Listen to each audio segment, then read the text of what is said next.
일단 말씀을 한 구절 읽겠습니다. 시편 27편 14절입니다. 시편 27편 14절 다 함께 읽겠습니다. 시작. 주를 바라며 크게 용기를 낼지어다. 그리하면 그분께서 내 마음을 강하게 하시리라. 내가 말하노니 주를 바랄지어다. 조금 영어 공부를 하고 가야 되겠습니다. 주를 바라며 그렇게 되어 있죠. wait on the road라고 되어 있습니다. 영어 표현에 보면 wait on. wait 하면 무슨 말이에요? 기다리다. 그죠? 근데 wait에다 on을 붙이면 어떻게 돼요? 뜻이 많죠? 뜻이 많이 있습니다. wait는 수고로 뜻이 많이 있어요. wait on 하면 섬기다라는 뜻이 있죠. 그러니까 다른 사람이 식사할 때 손발처럼 손발이 돼서 다른 사람이 식사를 돕는 섬기다라는 뜻도 있고 시중들다 그런 뜻도 있고 그 다음에 어떤 일을 하거나 결정하기 전에 기다린다라는 뜻도 있습니다. 기다린다. wait on은 기다리는 거예요. 그리고 흥정역에서는 크게 용기를 낼지어다 라고 되어 있는데 영어 표현에 가서 보면 good courage예요. good. 그 good은 크다라는 의미도 포함이 되겠지만 선하다라는 뜻이에요. 선한. 그래서 다시 영어를 있는 그대로 번역을 해보면 주를 기다려라. 선한 용기를 내라. 그리하면 그분께서 너의 마음을 강하게 하시리라. 내가 말하노니 주를 기다리라. 그런 뜻입니다. 기다리는 것은 이제 바라는 것을 포함을 하는 거겠죠. 반대로 말할 수도 있을 것입니다. 바라는 것은 기다리는 거다. 그렇게 말을 할 수도 있을 거예요. 어쨌든 기다리라는 것입니다. 기다린다는 것은 소망을 포함을 하는 것이죠. 이렇게 영어 공부를 이제 간단하게 해보고 오늘 또 이야기를 준비하겠습니다. 오늘날처럼 혼란스럽고 미래가 불투명했던 적은 없었던 것 같습니다. 이 시대의 상황은 참으로 폭풍 전야와 같다는 생각이 들어요. 우리나라뿐만 아니라 전 세계적으로도 마찬가지로 굉장히 혼란한 시대에 살고 있습니다. 그래서 휴거와 대환란이 멀지 않았다라는 생각을 하기에 너무나 충분하죠. 그래서 우리는 어느 때보다도 더 맑은 정신을 차리고 그 주님을 기다리는 삶을 사는 것이 훨씬 더 중요해졌습니다. 그래서 오늘의 주제를 주를 기다리라 그렇게 정해 보았습니다. 신앙생활 하시면서 하나님을 기다려 본 적이 있습니까? 어떤 문제나 절박한 상황 속에서 하나님을 기다리는데 마음 깊숙한 곳에서부터 주님을 부르고 찾고 또 찾고 울부짖고 그렇게 하나님을 찾아보신 적이 있습니까? 그렇게 하나님을 기다려 보신 적이 있으신가요? 저는 이번에 기다림이란 주제로 공부를 하면서 성경을 검색해 보니까 제가 생각했던 것보다 훨씬 더 많은 내용이 있다는 것을 발견할 수 있었습니다. 이 기다림이란 주제를 공부하기 전에는 기다림이라는 것이 하나님을 기다린다는 것이 그저 인간의 무력함이나 약한 자들이나 하는 그러한 무능함에서 나오는 어쩔 수 없는 상황이라고 생각을 했었습니다. 그 생각이 맞지요? 맞습니다. 일부는 맞아요. 그러나 한쪽으로 치우친 생각입니다. 성경은 기다림이라는 것이 하나님을 기다린다는 것이 우리 성도들에게 반드시 필요한 것이라고 말씀하고 있습니다. 오늘 우리가 이 주제를 모두 다 다루기는 어렵습니다. 그래서 몇 가지 측면에서만 접근해 보려고 합니다. 또 우리가 이제 2월 22일 날 오프라인 성경 공부 모임이 이 주제를 가지고 하기로 했죠. 그래서 그 시간에 훨씬 더 많은 내용을 다루게 될 것입니다. 창조 세계와 모든 창조물들이 하나님을 바라고 기다리고 있다는 사실을 알고 계신가요? 우리 인간도 깊은 내면에서 하나님을 찾고 바라고 기다리도록 하는 어떤 영적인 속성이 모든 인간 안에 있습니다. 어떤 사람들은 인간이 완전히 부패하고 타락해서 전혀 그런 것이 없다고 말을 합니다. 인간의 전적인 부패로 말미암아서 하나님을 알고자 하는 마음이 없다고 얘기를 해요. 일면 맞는 주장 같기도 합니다. 우리가 시편 14편이나 로마서 1장 2장에 보면 하나님을 찾는 자들이 없다고 표현되어 있죠. 그래서 모든 사람이 죄를 지었고 그래서 하나님의 영광에 이르지 못했다고 하시는 말씀이 나옵니다. 그 말씀은 분명 진리입니다. 그렇죠? 또 한편으로는 하나님을 알만한 것이 그들 속에 분명히 드러나 있다는 말씀도 있고 또 만들어진 것을 통해서 만들어진 창조 세계를 통해서 하나님을 깨닫고 알 수 있다고 하신 말씀도 진리입니다. 그렇죠? 서로 상충되는 이 말씀을 종합해 보면 분명히 하나님을 알만한 것이 있지만 그럼에도 불구하고 죄로 오염된 악한 존재들과 죄로 오염된 인간만이 거절하는 거예요. 분명히 인간 안에 그리고 만들어진 창조 세계 안에 하나님을 알만한 것이 있음에도 불구하고 그들이 가지고 있는 죄와 두려움과 어두움 때문에 하나님을 거부한다는 것입니다. 하나님을 믿지 않으려고 한다는 거예요. 가장 먼저는 사탄이 그러한 존재죠. 하나님의 존재를 너무나 잘 알고 있습니다. 그렇지만 하나님을 믿거나 섬기지 않습니다. 예수님께서 유대인들을 향해서 그런 말씀을 하셨죠. 너희는 너희 아비 마귀의 욕심을 행하고자 하는도다. 마귀가 행하는 것을 너희도 행하고자 한다 그랬습니다. 구원받지 않은 또 악의적으로 하나님을 거절하는 자들은 하나님을 알만한 것이 있음에도 불구하고 믿으려 하지 않는다는 것입니다. 이것은 무엇입니까? 불순종이고 반역이죠. 창조 세계와 우리들 자신들은 우리 스스로 만들어지지 않았습니다. 사탄도 또 인간도 하나님께서 만들어 놓으신 그 창조 세계 안에 존재하고 그 창조 세계를 의지하고 또 하나님께서 공급해 주시는 것으로 말미암아 살 수밖에 없습니다. 그렇죠? 마귀도 하나님께서 만들어 놓으신 그 창조라는 공간이 없으면 마귀가 무슨 존재로 활동을 할 수 있겠습니까? 우리에게 있는 모든 것들은 우리 스스로 만들어낸 것이 아니에요.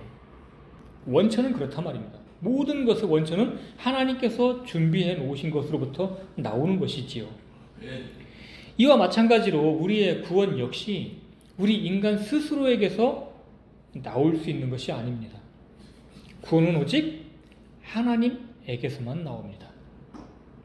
그것이 신약이든 구약이든 대환란이든 그 어떤 시대에도 불구하고 어떤 시대에서든지 구원은 오직 하나님에게서만 나옵니다.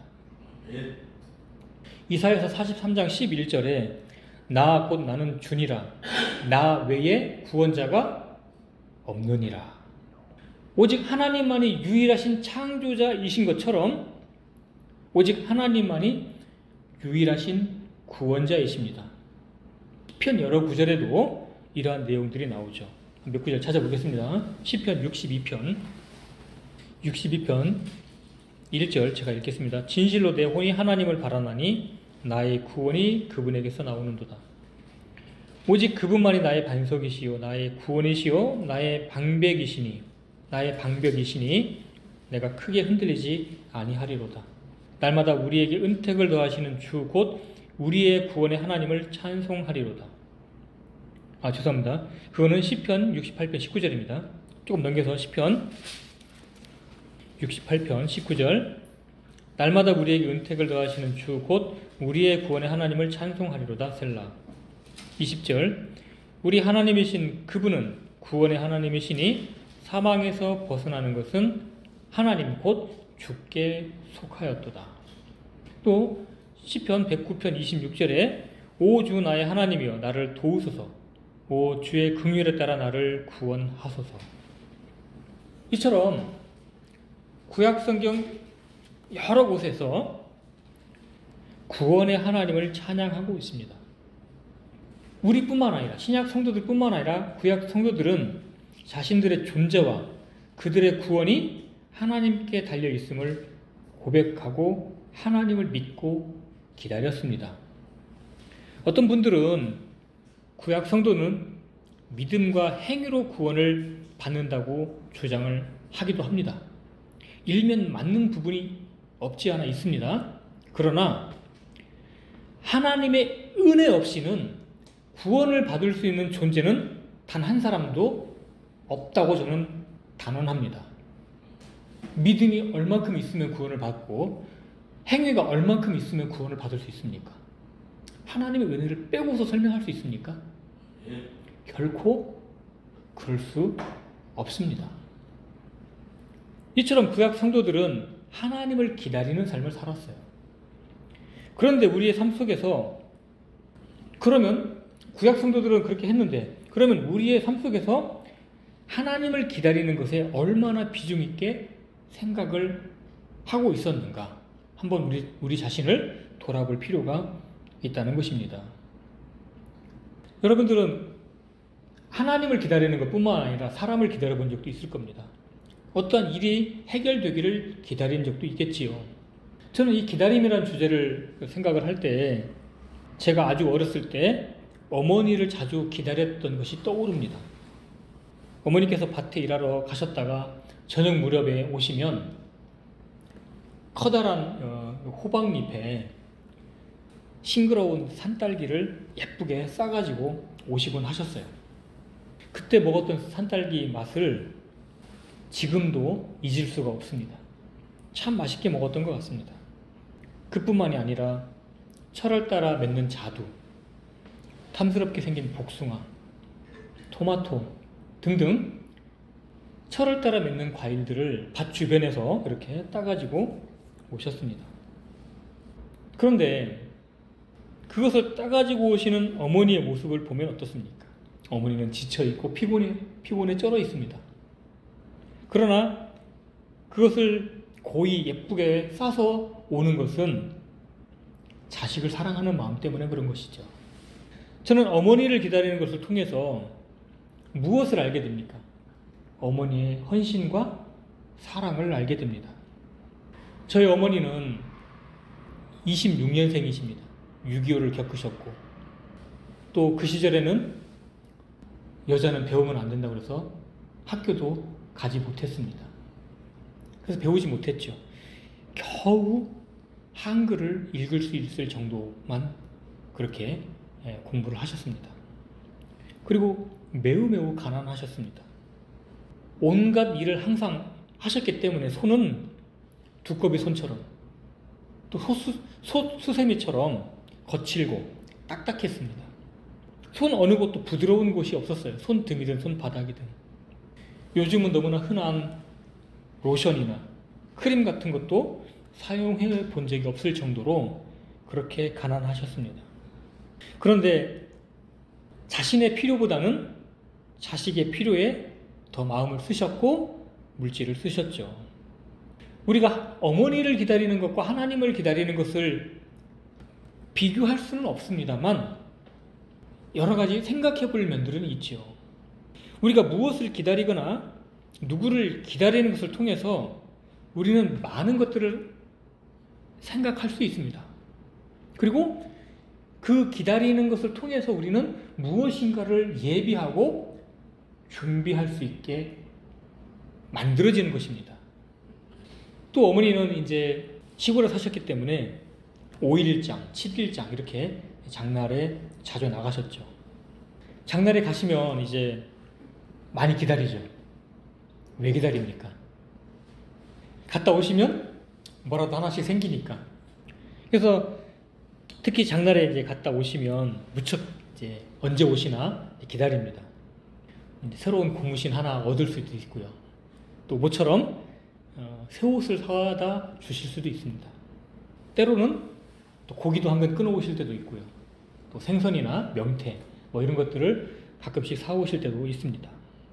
이렇게 어머니를 기다리는 것은 나의 모든 필요가 누구로부터 옵니까? 어머니로부터 오는 거예요. 그렇게 나의 모든 필요가 어머니에게서 오기 때문에 어머니를 기다리죠. 근데 거기서 멈추는 사람들은 약간 좀 불효자입니다. 그 어머니를 기다리면서 우리는 무엇을 배웁니까? 그 모든 것들을 가져오시는 어머니의 사랑을 알기 때문에 지금도 그때를 생각하면 가슴이 뭉클해지는 것입니다.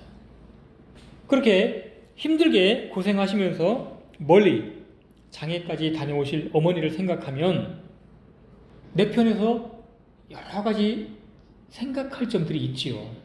어머니가 갔다 오시면 피곤하시겠구나. 그래서 어머니가 오시기 전에 마당도 한번 쓸어놓고 닭장에 모이도 주고 소 여물도 끓여놓고 마루도 한번 걸레로 한번 싹 닦아놓고 이렇게 어머니가 저녁에 오셔서 또 일을 하시지 않도록 여러 가지 일들을 해결해 놓습니다. 그것이 잘했든 잘 못했든 그거는 중요하지 않고 내 편에서 그렇게 준비를 한다는 것이죠. 그래서 기다린다는 것은 참으로 아름다운 것입니다.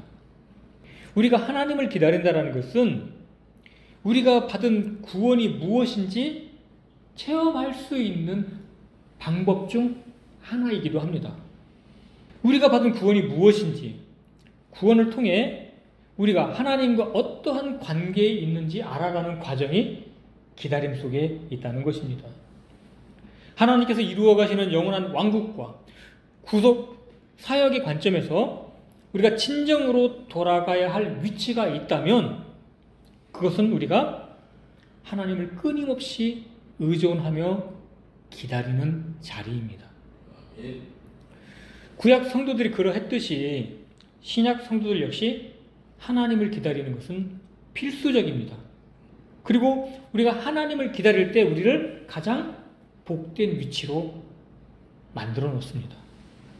하나님을 기다리는 것은 모든 인간, 구원을 받았든지 받지 않았든지 그 내면 안에 내재되어 있는 요소이기도 합니다.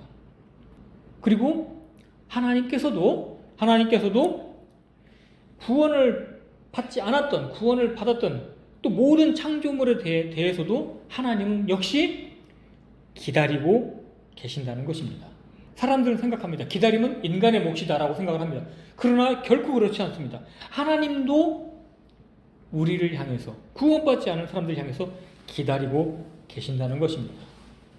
자, 뒤로 넘겨서 이사야를 보겠습니다. 이사야서 30장 18절 다 함께 읽겠습니다. 이사야서 30장 18절 시작. 그러므로 주께서 기다리시나니 이것은 그분께서 너희에게 은혜를 베풀려 하심이라. 그러므로 그분께서 높여지시리니 이것은 그분께서 너희에게 긍휼을 베풀려 하심이라. 주의 하나님이시니 그분을 기다리는 모든 자들은 복이 있도다. 주는 공의의 하나님이시니 그분을 기다리는 모든 자들이 복이 있도다. 기다림은 인간 편에서만 하는 것이 아닙니다. 하나님께서도 인간을 향해 기다리고 계십니다. 사람만 기다리는 것이 아니라 하나님께서도 인간을 향해 기다리신다는 주제는 한 꼭지로 또 다루어야 될 내용이 있기 때문에 오늘은 그냥 하나님께서도 기다리고 계신다. 하나님께서도 기다림이라는 그러한 뭐라고 해야 됩니까? 하나님께서 그러한 기다림을 갖고 계신다라는 정도로만 오늘은 언급을 하겠습니다. 하나님께서 인간을 만드신 목적은 하나님께서 왜 인간을 창조하셨는가? 그러한 목적은 하나님의 권능과 그분의 선하심과 사랑과 거룩을 보여줄 수 있는 그릇으로 만들기 위함이었습니다. 창조 세계가 사람을 볼 때 마치 하나님을 보는 것처럼 하기 위해서 아담을 볼 때 하나님은 어떠한 분인지 알 수 있도록 그렇게 인간을 창조하신 것입니다. 그러나 그러한 영광이 하나님과 완전히 관계가 끊어진 상태에서 할 수 있게 하신 것이 아니라 인간이 하나님과의 행복한 교제를 통해서만 창조세계에 아름답게 빛나게 하신 것입니다. 이 이야기를 반추해보면 인간 스스로에게는 생명이나 힘이나 행복의 근원이 없다는 이야기입니다. 홀로 영원하신 살아계신 하나님께서 매 순간 필요한 것들을 인간에게 공급해 주셔야만 인간이 그것을 받아서 누릴 수 있고 그것을 창조세계에 드러낼 수 있다는 얘기입니다. 그렇기 때문에 인간이 가지고 있는 영광과 사랑과 행복이 하나님과 동떨어져서 별도로 존재할 수 있는 것이 결코 아니다라는 것을 우리는 알 수 있습니다. 그럴 수밖에 없는 것이 인간의 영광이나 행복이나 축복이나 은혜나 그 어떤 것도 인간 자신이 만들어내거나 인간 자신에게서 나올 수 있는 것이 하나도 없다는 것입니다. 이 모든 것들은 한없이 풍부하시고 사랑이 많으신 하나님께 속한 것입니다. 인간은 하나님의 풍요로움으로부터 끊임없이 받아서 누려야만 하는 존재인 것이죠. 이것이 타락하기 전의 인간이든 타락한 이후의 인간이든 그리고 새롭게 거듭난 구원받은 성도이든 그 어떤 창조물이라 하더라도 하나님 없이는 참된 만족이나 기쁨이나 행복을 누릴 수가 없다는 것입니다. 잘 아시는 것처럼 인간은 죄로 인하여서 하나님으로부터 멀어지게 되었습니다. 죄는 하나님께 나아갈 수 없는 장벽이 되었죠. 그래서 죄가 하나님과의 교제를 방해합니다. 그러면 죄가 있으니까 하나님과의 관계를 포기해야 될까요? 죄를 범한 이후에는 이제 하나님으로부터 멀어졌으니까 이제부터는 내가 내 행복을 책임지고 살 수 있습니까? 행복이나 영광이나 참된 만족이 우리에게서도 나지 아니하고 우리에게도 속한 것이 아니라면 범죄한 이후에는 더욱더 하나님을 의지하고 더욱더 하나님을 기다리고 더욱더 하나님을 찾아야 하는 것이 마땅하지 않을까요? 그것이 구원을 받은 후든 저는 매 한 가지라고 봅니다. 구원받은 이후에 내가 범죄해서 내가 하나님께 멀어졌을 때 그러면 그때부터 내가 내 행복을 내가 만들어낼 수 있습니까? 참된 만족을 내가 만들어낼 수 있습니까? 그럴 수 없다는 것입니다. 오히려 애통해하고 내가 범죄한 것을 인해 애통해하고 부끄럽게 여기고 그래서 하나님을 구하고 하나님을 찾고 하나님 저를 불쌍히 여겨주세요 하면서 그분을 갈망하고 기다려야 한다는 것입니다. 범죄했을수록 더 그렇게 주님께 매달려야 한다는 것이지요. 인간이 영원한 멸망의 운명에 처한 그러한 상황에서 회복할 수 있는 소망이 인간에게 있습니까? 우리 인간편에는 어떠한 소망도 없지만 하나님의 권능과 풍성하신 자비 안에는 소망이 있지 않습니까? 우리의 모든 것을 아시는 하나님께서 마치 어머니 자신의 필요보다는 자식의 필요를 염려하는 것처럼 우리의 구원을 계획하시고 시작하신 분이 누구십니까? 바로 하나님 아니십니까? 뿐만 아니라 우리를 구원하신 하나님께서 우리 안에 성령님을 보내주셔서 믿는 자들 각각의 성도 안에서 매 순간 그 구속을 유지하고 계시고 실행하고 계시고 또 우리 안에서 하나님의 뜻을 원하게도 하시고 행하게도 하시는 분이 하나님 아니십니까? 더 나아가서 친히 우리의 구속의 보증으로 자처하시면서 떠나지도 않고 우리 안에서 우리의 영과 더불어 하나님의 자녀임을 증거하시는 분이 바로 그분의 영이신 성령님이 아니시냐 말입니다. 그렇기 때문에 우리는 하나님을 갈망하고 하나님을 기다려야 되는 것이죠. 비록 회개하고 구원받은 성도라 할지라도 인간 그 자체 안에는 어떠한 선함도 없고 선을 행할 능력도 없습니다. 따라서 매 순간 하나님을 의지하고 그분을 기다리면서 그분께로부터 받지 않는다면 우리는 아무것도 가질 수가 없는 것입니다. 그렇기 때문에 구원받은 우리 성도들에게 하나님을 기다리는 것은 너무나 필수적인 것입니다. 하나님을 기다리는 것은 우리의 생명을 유지시키는 호흡처럼 지속되어야 되고 결코 중단되어서는 안 될 것입니다.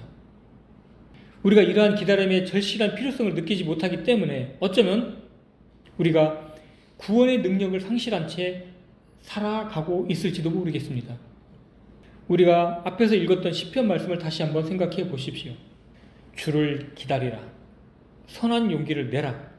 그리하면 그분께서 너의 마음을 강하게 하시리라. 내가 말하노니 주를 기다리라.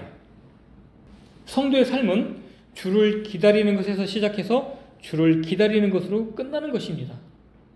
그러면 신실하신 하나님께서 그분의 목적대로 그분의 계획대로 우리를 아름답게 하실 것입니다. 우리는 적어도 우리 자신들이 전적으로 나약하고 부족한 자들임을 알고 있습니다. 그렇기 때문에 우리는 전적으로 하나님을 의지해야 할 존재라는 것입니다. 이러한 사실을 우리 안에서 확실하게 인정하고 하나님을 기다린다면 그것은 우리에게 최고의 소망이고 최고의 기쁨이 될 것입니다. 이러한 기다림 속에서 하나님께서는 그분의 무한한 사랑과 축복을 우리에게 나누어 주시기를 항상 원하고 계셨다라는 그 진리를 이해하게 될 수 있을 것입니다. 그래서 왜 자신이 하루 온종일 온 평생 끈기 있게 기다리지 못했던가 자신의 삶을 뒤돌아 보게 될 것입니다. 하나님께서는 우리 인간을 창조하시되 헛되이 창조하신 것이 아니고 주님께서 친히 십자가에서 우리 대신 우리의 죄들의 형벌을 담당하신 것은 우리가 이 악한 현 세상에 방치하려고 그렇게 하신 것이 아닙니다. 하나님께서 우리를 어떠한 목적을 가지고 창조하셨고 또 하나님께서 십자가에서 우리를 위해서 그렇게 희생을 하신 것은 그저 네가 네 마음대로 살고 그냥 네 알아서 살아라고 그렇게 방치하려고 우리를 구원하신 것이 아니란 말씀입니다. 하나님께서는 끊임없이 우리에게 매우 가까이 오셔서 필요한 것들을 공급해 주시며 또 우리는 끊임없이 하나님을 기다리며 그분께서 주시는 것들을 우리가 받아서 우리가 복되고 그 복된 것을 누리고 또한 나누는 삶을 살도록 하기 위해서 우리를 구원하셨다는 것입니다. 그래서 우리는 다윗이 고백했던 것처럼 우리가 시편 62편 1절에서 고백했던 것처럼 진실로 내 혼이 하나님을 바라나니 나의 구원이 그분에게서 나오는도다. 시편 62편 2절에 오직 그분만이 나의 반석이시오 나의 구원이시오 나의 방백이시니 내가 크게 흔들리지 아니하리로다. 이처럼 우리는 온전히 하나님을 바라고 하나님을 기다리는 것입니다. 여기서도 마찬가지로 그 wait on을 흥정에서는 바란다라고 번역을 했고 wait on은 기다리는 것을 포함을 합니다. 영어 표현에는 wait on으로 되어 있어요. 그래서 어떤 누구라 하더라도 참으로 하나님을 기다리는 자는 복된 자입니다. 신약에서도 예수님께서 이 땅에 계시는 동안에 그분의 은혜를 구하며 그분의 은혜를 기다리는 그 누구라 할지라도 은혜를 받지 못한 자가 있었던가요? 예수님께 나온 자 치고 정말 예수님의 은혜를 받고자 나온 자들 중에서 은혜를 받지 못하고 그냥 돌아간 자가 있었습니까? 단 한 사람도 없었습니다. 예수님을 시험하고 예수님을 모욕하고 예수님을 무너뜨리려고 했던 자들은 그냥 돌아갈 수밖에 없었지만 주님의 은혜를 기다린 자들은 다 받았습니다. 그렇기 때문에 우리가 하나님을 기다리는 것은 하나님을 만나는 통로이고 구원의 길인 것입니다. 또한 우리는 기다림을 통해서 하나님께 영광을 돌려드리는 일을 하게 되는 것입니다. 기다린다는 게 무엇입니까? 기다린다. 이 기다림 속에는 히브리서에서 말씀하신 두 가지 요소가 다 들어있어요. 하나님이 계시다라는 걸 믿고 또 하나님께 나아가는 자에게 상을 주신다라는 것을 포함하고 있는 거예요. 그렇지 않습니까? 누군가를 기다리는데 없는 것을 기다리는 사람은 있습니까? 그건 어리석은 거죠. 없는 것을 기다리지는 않습니다. 하나님을 기다린다라는 것은 그 속에 무엇이 들어있느냐면 하나님의 존재와 그분의 권위와 그분의 영광과 그분의 사랑을 인정하는 겁니다. 그리고 그 필요를 하나님께서 갖고 계신 그것들을 우리가 요구하고 그분을 바라는 것입니다. 그렇기 때문에 기다림 속에서는 그 기다림을 통해서 그 자체가 하나님께 영광이 되는 겁니다. 그리고 그 기다림을 통해서 우리는 실제적으로 하나님이 살아 계신다라는 것을 체험적으로, 경험적으로 알게 되는 것입니다. 그래서 그 기다림은 하나님께서 우리에게 기다림을 허락하신 것은 하나님께서 우리를 가르치신 축복이 무엇인지를 배우게 되는 통로가 되는 것이죠. 기다린다는 것은 이처럼 하나님께 소망을 두는 것입니다. 시편 43편 5절에 오 내 혼아 어찌하여 내가 낙심하느냐 어찌하여 내가 내 속에서 불안해하느냐 하나님께 소망을 두라. 내 얼굴의 건강이시요 내 하나님이신 그분을 내가 여전히 찬양하리로다. 이렇게 기다림은 하나님께 소망을 두는 겁니다. 참으로 하나님의 존재를, 하나님의 능력을, 그분의 권능을 알고 그분께 소망을 둔다면 불안에 떨 필요가 없겠지요. 우리에게 주시는 구원은 오직 하나님만 홀로 행하실 수 있는 것입니다. 하나님께서 주시는 구원 이외에는 다른 어떤 구원도 존재하지 않습니다.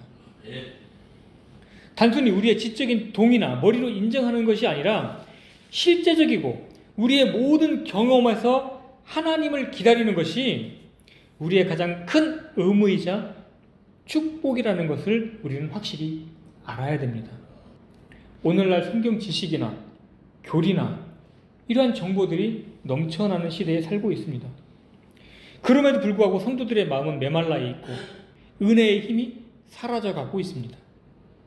가장 큰 원인이 무엇이라고 생각이 드시나요? 성경 지식은 많이 아는데 은혜의 성분이 사라져가고 있고 사납고 공격적입니다. 그 원인이 무엇입니까? 가장 큰 원인은 하나님을 실제적으로 경험하지 못하기 때문이라고 저는 생각을 합니다. 하나님을 실제적으로 경험하지 못하는 근본적인 원인은 무엇입니까? 우리 속 중심에서 하나님을 기다리는 삶을 살지 않기 때문인 것입니다. 우리에게 베풀어진 은혜가, 하나님께서 우리에게 베풀어 주신 은혜가 어떠한 것인가요? 하나님께서 우리를 위해 그리스도 안에서 행하신 일들이 무엇인지, 그리고 성령께서 우리 안에 오셔서 완성해 가시는 그 측량할 수 없는 영광스러운 그 구원을 깊이 묵상해 보십시오. 이러한 위대한 구원은 처음부터 끝까지 하나님께서 친히 계획하시고 행하시는 일들입니다. 하나님께서는 자신의 창조물들에게 햇빛을 주시고 비를 주시고 그래서 만물을 소생시키십니다. 또 열매를 맺게 하십니다. 창조 세계에만 그렇게 하시는 것이 아니라 구원받은 우리 모두에게 그러한 축복을 허락해 주시기를 원하십니다. 또 다른 종류의 열매를 하나님께서는 원하고 계신 것이죠. 그런데 방금 말씀드렸던 것처럼 하나님께서는 지금도 죄인이 가득한, 악인들이 가득한 이 땅에도 하늘에서 햇빛을 주시고 비를 주셔서 이 땅에 열매를 맺게 하시고 하나님의 축복이 아직 사라지지 않은 것들을 나타내십니다. 마귀가 다스리는 이 세상마저도 그러할진데 구원받은 성도들에게는 얼마나 더 많은 것들을 공급해 주시고 얼마나 더 많은 열매를 거두기를 원하실까요? 그런데 하나님께서 우리에게 이러한 것들을 충분히 주시지 않는 것은 어떠한 원인이 있지 않겠습니까? 그래서 우리가 왜 그러한 것들을 충분히 누리지 못하고 우리 안에 충만한 기쁨이 있지 못한가? 이런 것들을 우리 편에서 우리의 문제점들을 점검해 나가야 될 것입니다. 하나님께서 충분히 주시지 않는 원인들을 우리 편에서 생각을 해야 되는데, 먼저는 하나님께서 행하시는 일들에 대해서, 하나님의 뜻에 대해서 우리가 무관심할 수 있습니다. 아니면 잘못된 태도로 접근할 수도 있는 것이지요. 때로는 우리 육신에서 올라오는 죄의 영향력으로 인해서 그 죄로 말미암아서, 우리 안에 내재되어 있는 죄들로 말미암아서 하나님께서 우리에게 주시지 못하도록 막고 있는 것들이 없는지 우리 스스로를 확인해야 될 것입니다. 그런 것들은 반드시 제거되어야 합니다. 그런 것들이 제거되도록 하나님께서는 우리를 기다리고 계십니다. 하나님께서는 그냥 모든 것들이 넘쳐나도록 그냥 축복하시는 분은 아닙니다. 그래서 이 기다림 속에는 또 다른 요소가 들어 있습니다. 하나님께 소망을 두는 반면에 다른 한편으로는 육신에 대한 포기를 해야 되는 것이죠. 그리고 말씀에 대한 순종, 하나님을 앙망하는 것, 하나님을 신뢰하는 것 등등 이러한 것들이 기다림 속에 들어 있습니다. 하나님을 기다린다는 것은 하나님께서 자신의 무한한 능력으로 모든 것을 행하실 것이라고 확실히 믿는 것입니다. 그리고 반면에 우리 자신의 무기력함과 우리가 얼마나 하나님 앞에 더러운 존재인지를 인정을 하는 것입니다. 이러한 것들, 하나님께서 분명히 행하실 것이라고 하는 분명한 확신, 이러한 것이 우리 안에 굳건하게 세워져 있다면 우리는 두려워하지 않겠지요. 어제는 우리가 고린도전서 15장에 있는 말씀을 읽었습니다. 부활에 대한 소망에 대한 부분을 읽었습니다. 하나님께서 우리에게 제시해 주신 이러한 진리를 우리가 분명히 믿는다면 우리는 죽음 앞에서도 편안하고 담대할 수 있을 것입니다. 그래서 우리는 살아가면서 우리가 하나님보다 앞서서 일하지도 말고, 그렇다고 너무 뒤처져서 방관하지도 말고, 매일의 삶 속에서 하나님을 기다리는 삶을 배우면 좋겠습니다. 모든 일에서, 내가 하는 모든 일들과 내가 하는 모든 삶 속에서 내 혼이 하나님을 기다리노라, 그렇게 말할 수 있다면 그 사람은 행복한 사람입니다. 그러면 우리는 모든 일에서 조급해하지도 않을 것이고, 어떤 일이 더디거나 잘 풀리지 않아도 하나님을 향한 온전한 신뢰를 잃지 않을 것입니다. 하나님을 기다리면서 그분의 일하심을 전적으로 믿고 그 믿음 안에서 하나님의 능력이 나타나기를 기도하는 것이 성도의 참된 지혜입니다. 이러한 기다림 속에서 우리의 눈이 열려서 정말 하나님이 일하시는구나, 하나님이 나와 함께 하시는구나, 그런 것을 보는 것만큼 더 놀라운 축복이 있을까요? 혹여라도 우리 속에서 일어나는 불신이나 염려나 불순종이 하나님께서 일하심을 방해하지 않도록 우리는 하나님 앞에서 침묵할 때도 필요합니다. 그런 것들이 있다면, 우리 안에 불경스러운 것들이 있다면 기도로 하나님께 구해서 그러한 것들이 우리 안에서 자리 잡지 못하도록 성령님께서 우리 안에서 일해달라고 간구로 또 기도로 하나님 앞에 나아가야 될 것입니다. 하나님을 기다리는 삶을 통해서 하나님께서는 우리 안에서 일하고 계시고 또 앞으로도 일하실 것이라는 확신 속에서 하나님께 한 부분 한 부분 순종하는 법을 배워가야 할 것입니다.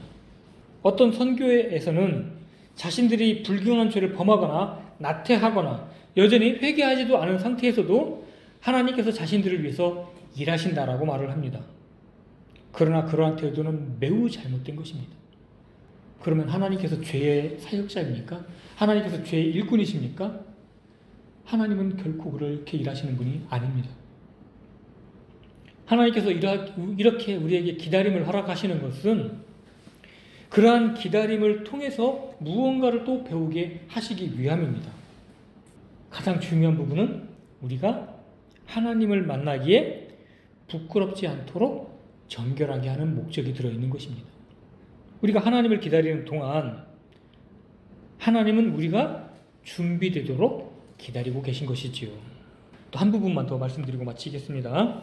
시편 104편을 여시겠습니다. 시편 104편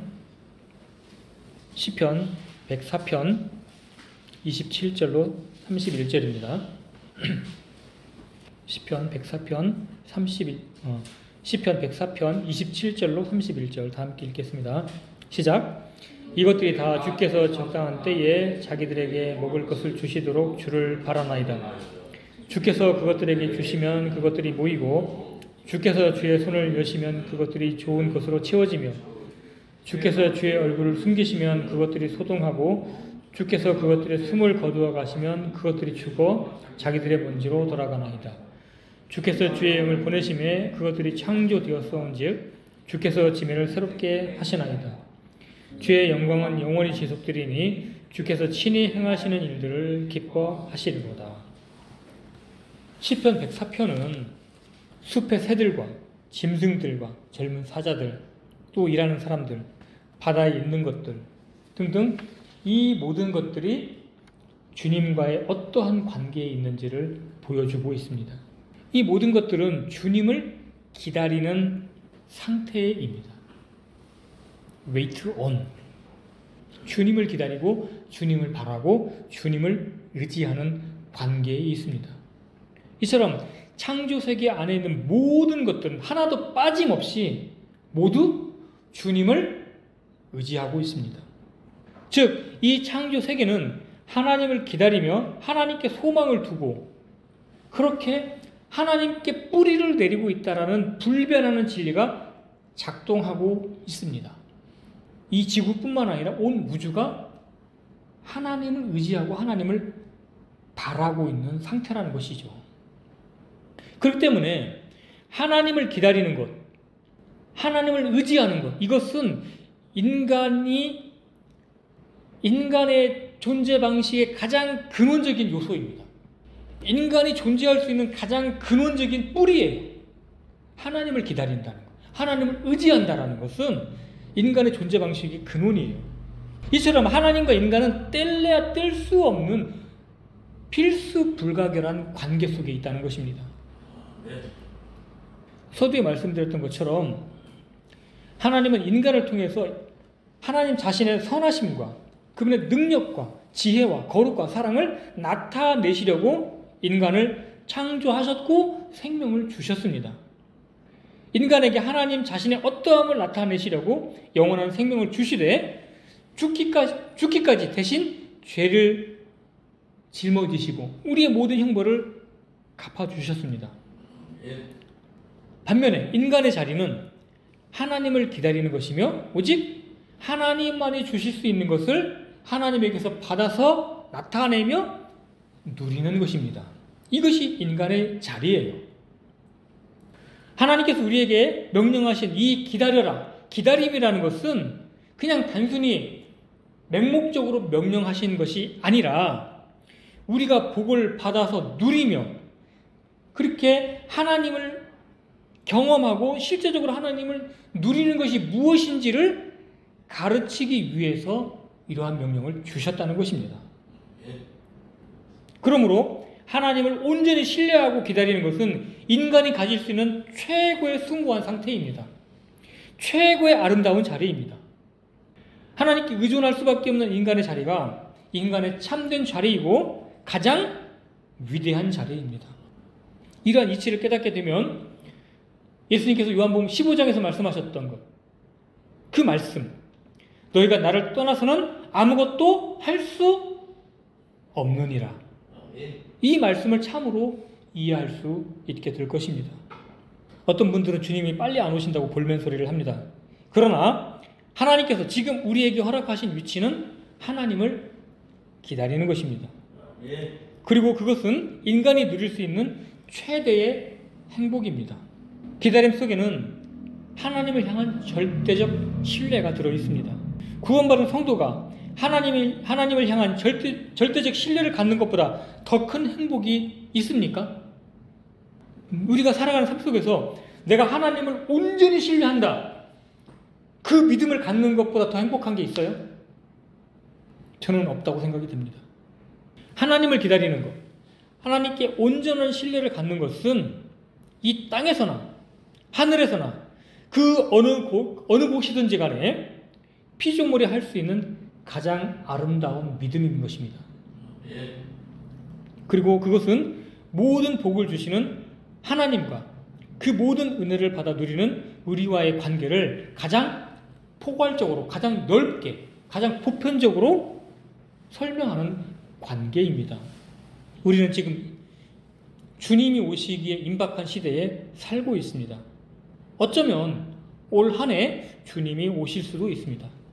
우리가 지금까지 온전히 주님을 기다리는 삶을 살지 못했다면 어쩌면 지금이 마지막 기회일 수도 있습니다. 시편 62편 5절을 읽고 마치겠습니다. 시편 62편 5절 다 함께 읽겠습니다. 시작. 내 혼아 너는 오직 하나님만 바라라. 내가 기대하는 것이 그분에게서 나오는도다. 아멘. 올 한 해 이 기다림 속에서 하나님을 경험하고 또 기다림 속에서 우리가 하나님께 예비되는 그런 한 해로 살아갔으면 좋겠습니다. 이상 마치겠습니다.